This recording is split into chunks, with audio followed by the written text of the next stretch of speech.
ឈ្មោះខ្ញុំចាំងតាំងក្មេងមិនបាច់ចសាំងក៏មានកម្លាំងមកខ្លួនខ្ញុំតាំងទៅឈើបេងមកដល់ថ្ងៃនេះព្រោះតែខ្ញុំខំចង់ប្រេះទ្រូងខាងឆ្វេងពេលខ្លាចជីវិតវិញមិនសំណំបង្ខំមកយើងវិញ Take a look at this time មិនសមមករីសមិនមែនសងំនៅផ្ទះដេកដល់ថ្ងៃនេះឲ្យបានបែបនេះអ្នកខ្លះវិញត្រូវសំពះដើម្បីក្រពះកពស់តែគ្រឿងស៊ីក្នុងដៃប្រណំមិនព្រះសុំមកខ្ញុំជាជីវិតនៅវូវី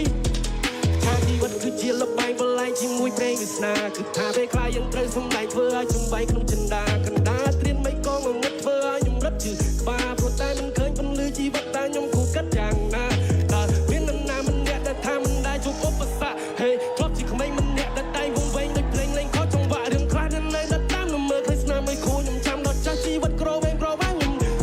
ត្រូវតែរើបំរាស់ហោរស់នៅអ្នកត្រូវតែខ្លាំងយើងរៀងទៅច្បាស់ជាមួយនឹងព្រំលិខិនទោះបីពេលនេះយើងអត់យើងត្រូវតែខំតែកំបាំងទាំងចិនងើបឡើងតស៊ូទៅមុខយកភាពអត់ធ្មត់ធ្វើជាគ្រូបំបឹងងន់មុតរួចហើយ